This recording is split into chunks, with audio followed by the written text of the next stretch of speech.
Skoda have just launched what may be the most exciting new electric car for 2024 for most of you out there.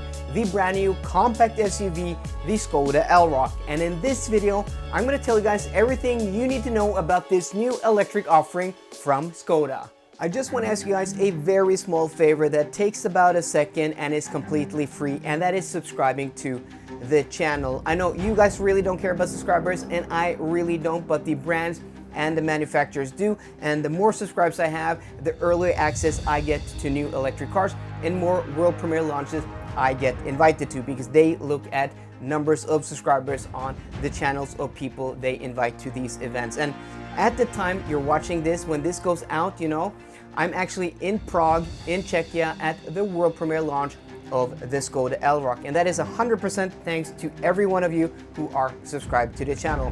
But I want to go to more launches, to more events, and build better relationships with more brands, and that means getting more subscribers. So again, it really helps me out a lot, and for you it takes about a second and is completely free, so thank you very much. Now let's talk about this new exciting offering from Skoda, the Elroq compact electric SUV. And as I said at the beginning of the video, I think this may just be the most exciting, the most relevant launch of an electric car in 2024 for most of you out there, because I think this just fits the bill of most new electric car buyers in 2024 and beyond. I really think this may just become the best-selling electric car in Europe in 25, in 26, and in 27 and beyond. Will it sell more than the Tesla Model 3 and the Tesla Model Y? That may be a tall order, but if there was an electric car to outsell those two cars, this just might be it, because first off, this size is perfect for most European countries. So size-wise, it sits right in between an ID3 and an ID4, but it has the same wheelbase as the ID4, meaning you have a very spacious cabin.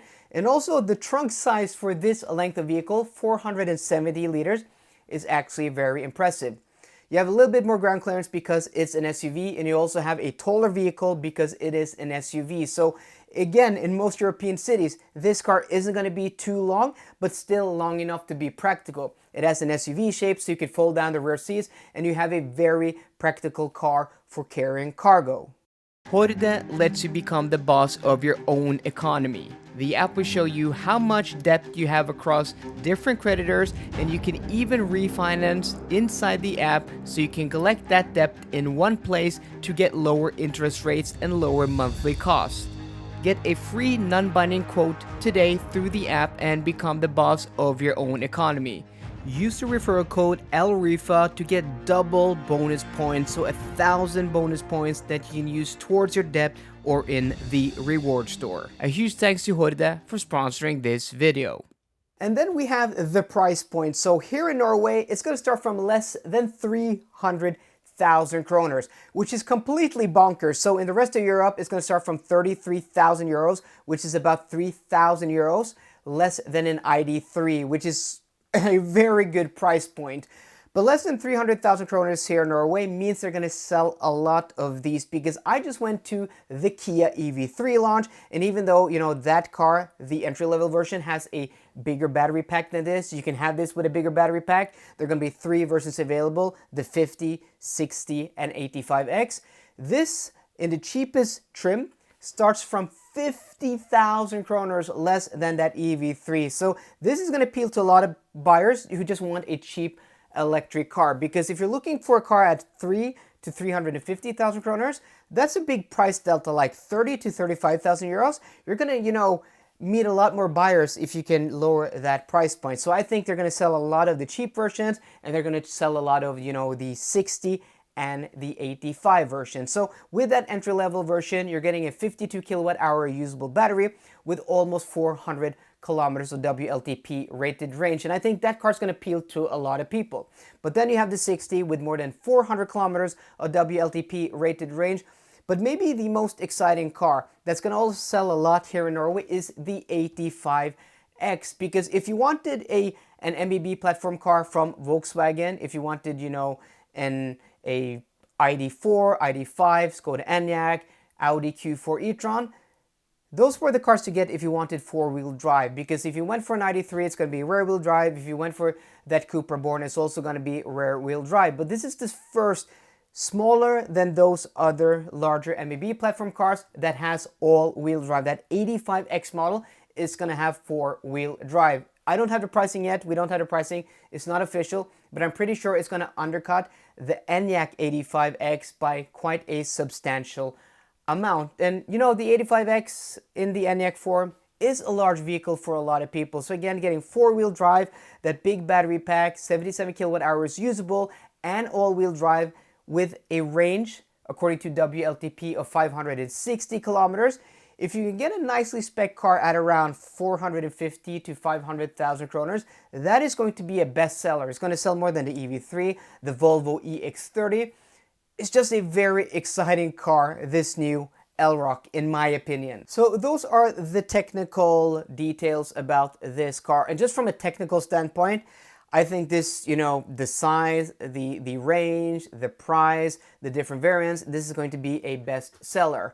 And that's even before we take a look at this car, like look at it from the outside. And I think looking at the front end in this green color, I think it is a very attractive car.